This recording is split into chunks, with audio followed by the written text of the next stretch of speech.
Makanya saya kemarin diminta ngisi di pondok kajen. Kalau sampeyan berdebat sama orang ateis atau orang komunis itu gampang saja. Dilatih begini seperti teorinya Quran. Ya nanti saya teruskan ini tak ulang lagi ya. Saya ulang lagi ya. Andai kan nggak pernah terjadi telur itu jadi ayam, nggak pernah terjadi sama sekali. Telur itu jadi ayam. Terus kamu mengasih tahu orang tadi, telur ini loh nanti jadi hewan yang hidup terus terbang. Mesti dia bilang muhal, mau benda mati kok nanti jadi benda hidup yang terbang ngalor ngidul. Berhubung sering terjadi dan dia pun tidak ikut bikin, bilang mungkin. Paham ya? Saya ulang lagi ya. Berarti dia bilang mungkin karena sering apa? Terjadi dan dia lihat. Andai kan pertama kali nggak ada telur sama sekali yang jadi ayam, terus pengalaman pertama di dunia belum pernah terjadi. Kamu kasih tahu telur ini nanti jadi ayam terus terbang. Orang ini bilang muhal enggak? Muhal. Berhubung sering terjadi bilang enggak? Nah berarti kita nanti bangkit dari kubur gampang saja bagi Allah. Cuma belum pernah terjadi kamu mengatakan muhal. Nah makanya otak kita harus dibenahi. Makanya jogeman percaya ambek yang pernah kita lihat, yang sering kita lihat. Percayalah dengan akal, tapi akal waras tuh. Arah waras itu serempet tatanannya wangil. Makanya Islam itu melatih. Kul falillahil hujjatul balighah. Misalnya begini ya, dulu kalau Gerwani atau PKI atau siapa saja lah, itu kalau melatih anak-anak TK, makanya seorang ulama harus punya kecakapan penjelasan ibanatul ahkam. Itu anak-anak kecil dilatih. Anak-anak kamu terpejam, mintalah manisan sama Allah. Ya Allah saya minta manisan, saya minta permen. Terus disuruh buka, dapat enggak anak-anak? Enggak dapat Bu. Wah berarti Allah enggak ada. Sekarang minta sama Bu Guru. Bu Guru kami minta permen dikasih. Berarti yang ada Bu Guru bukan Tuhan gitu. Akhirnya jadi gerakan ateisme. Nah sebetulnya untuk melawan gerakan itu kita harus melatih begini misalnya gini. Saya itu pernah ketemu sama orang yang berpikiran komunis. Oh komunis cekek. Dia nantang saya gini, Pak, pokoknya saya tidak bisa menerima konsep Tuhan. Sebelum Anda bisa menjelaskan kenapa ada Tuhan. Jadi, bocah kok elek ini. Nah, aku ngerti aja, sak cerdas ini tetap cerdas aku yakin tetap cerdas aku. Rasanya selain raine seram meyakinkan, tak pikir tetap cerdas. Kalau itu kan wong Quran gitu, artinya punya pikiran panjang. Mungkin di antara orang Islam kita ini tidak punya kecakapan menjelaskan. Tapi kalau orang sering baca Quran, apalagi dia ngaji tafsir ya, yang waras maksudnya waras lah. Terus rapati seneng duit, barang ini penting. Kalau seneng duit, mari goblok. Yakin ulama seneng duit, mari goblok tak jamin. Umpama alim kelas B, kelas C nggak bisa, tahqiq nggak bisa. Kalau tahu dikandani konco kulo riyen ambek jenengan udah saya kaca akhir. Lah kena apa? Cok seneng duit kulo. Duit masalah bagi ulama. Ora duwe ya luwih masalah kan ya. Maksudnya ora usah seneng tapi aja terus gak duwe. Sekarang saya tanya, Quran itu melatih kita gini. Quran itu sederhana kalau ngelatih tauhid, tapi orang pasti ingat. Kata Allah gini, enggak apa-apa, saya ndak Tuhan enggak apa-apa, kamu yang Tuhan. Tapi buktikan kalau kamu Tuhan. Caranya gimana? Am khalaqus samawati wal ardi. Ya enggak apa-apa, kamu yang Tuhan enggak apa-apa, tapi buktikan kalau kamu menciptakan langit bumi. Mereka pasti ikrar, ya tidak mungkin saya menciptakan bumi, yang saya lahir sudah ada bumi. Yesus lahir sudah ada bumi, enggak mungkin Tuhan. Terus Tuhan membuat pertanyaan kedua, am khuliqu min ghairi syai'in. Ya sudah, kalau saya tidak Tuhan, lalu enggak ada Tuhan, berarti alam raya ini tercipta oleh sesuatu yang enggak ada. Aneh enggak? Misalnya sebelum alam raya ini enggak ada Tuhan. Berarti sebelum alam raya ini kan adanya nihilisme, sesuatu yang enggak ada. Kemudian sesuatu yang enggak ada ini menjadi penyebab sesuatu yang ada. Aneh enggak? Luwih aneh. Sesuatu yang enggak ada itu mestinya kan enggak bisa ngelabeti, enggak bisa berfungsi, enggak bisa ada gunanya. Wong jenenge ra ono iku ya ora marai apa-apa. Wong ra ono kok dadi sebab. Sesuatu yang menjadi sebab itu yang wujud apa yang enggak ada? Yang wujud. Sak takok. Lah kalau enggak ada Tuhan berarti alam raya ini lalu sebabnya apa? Ya dari ketiadaan, lalu tiada itu menjadi sebab. Lah yang tiada kok jadi sebab itu tekem lho. Mikir kan?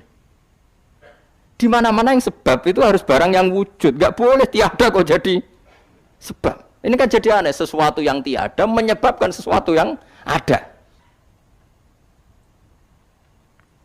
Terus dia bilang, ya pokoknya ronde ini kalah, tapi kamu nak pikir aja, pikir nganti mati temenang aku mending ngono. Makanya sebetulnya dalam ilmu mantek, pertama itu kita tidak harus iman Tuhan itu namanya Allah, tidak harus. Makanya pertama dikenalkan, sementing kenal Tuhan itu ada dulu. Disebut zat sing wajibil wujud, belum disebut namanya Allah. Allah itu disebut nama Islam, itu paham ya? Saya ulang lagi, Allah disebut itu nama Islam. Tapi kalau penemuan akal hanya sampai kita ini butuh zat sing wajibil wujud, sing menjadi penyebab semua alam raya ini. Di bahasa Arab disebut musabbibul asbab. Belum menyebut Allah musabbibul asbab.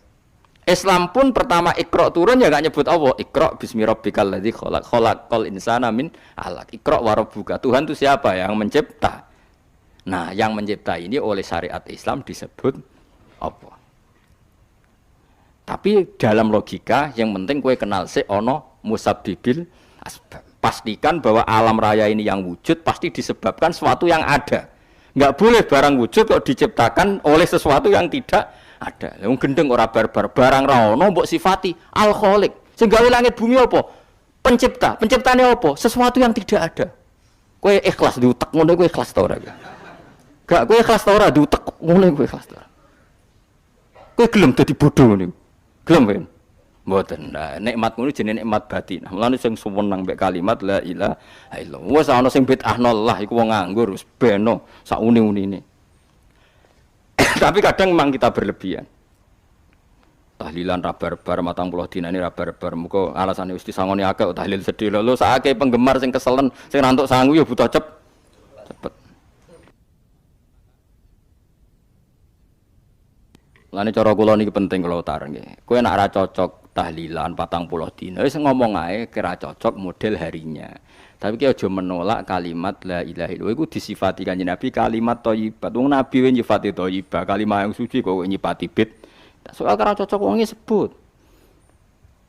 Misalnya kamu bilang saja wong mati wis sangu amale lha apa didongakno barang. Nek kowe pengen ndonga ora usah ndonga. Wis ora usah biasa wae. Kula lah mbok dongakno ya ora seneng. Gak meyakinkan. Karo dene mlebu swarga butuh dongamu ora ono swarga fadhole pangeran lha apa mbok dongakno barang. Ya tapi kowe ndonga aku ya seneng. Senenge ya semau lah timbang nyanyi-nyanyi rame-rame sadok ndonga. Wis mandi apa ora pokoke ndonga. Saya ulang lagi ya. Makanya Quran itu melatih logika sampai seperti itu. Am khalaqus samawati wal ard bal la yuqinun. Sampai terus diulang-ulang. Am khuliqu min ghairi syai'in. Kalau mereka merasa Tuhan enggak apa-apa, tapi buktikan mereka ini wujud sendiri tanpa sebab.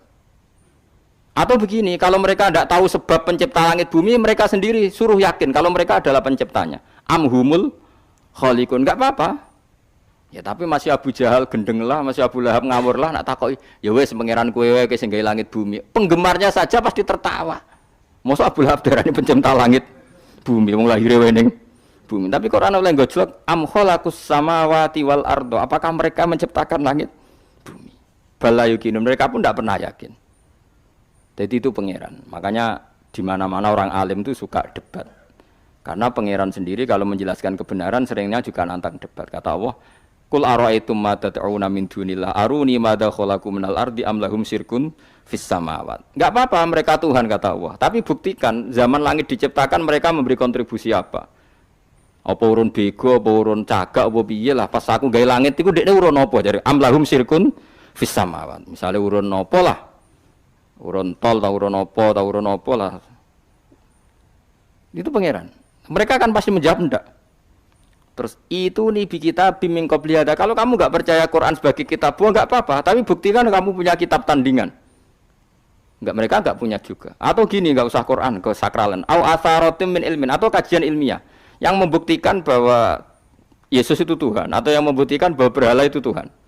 In kuntum shodiqin, enggak apa-apa kalau kamu benar buktikan. Nah, itu makanya semua nabi itu punya kecerdasan, karena tadi nabi kadung nantang itu nih bi kita biming qobliyada au atharatim min ilmin in kuntum shodiqin. Tapi sekarang orang alim soleh itu jarang. Sing ngono anggere wong soleh rapati ngalim, anggere sing alim biasanya rapati soleh. Lah kula itu masuk rontok-rontok ya isih rontok soleh ya rontok, tapi lumayan masih menjaga hujjatullah tadi. Sebab itu ulama dulu mengajarkan Allah itu siapa? Disifati zat sing wajibil wujud. Karena alam ini kadung ada. Kalau alam ini kadung ada, pasti penyebabnya sesuatu yang wujud. Tapi kalau wujudnya mungkin, bahaya. Wong sing gawe wae wujude terima mungkin bisa wujud bisa tidak. tidak. Makanya dipermanenkan yang gawe alam ini zat sing wajibil wujud. Sing wujudnya wajib. Wajib itu nggak bisa nggak pasti wujud. Nah, terus kita kenal itu namanya khaliq, itu musabbibil asbab, itu khaliqul asya. Lalu oleh Islam zat yang demikian itu disebut Allah. Terus jadi la ilaha illallah. Nah, orang yang bertauhid gini tentu punya kenikmatan batin yang luar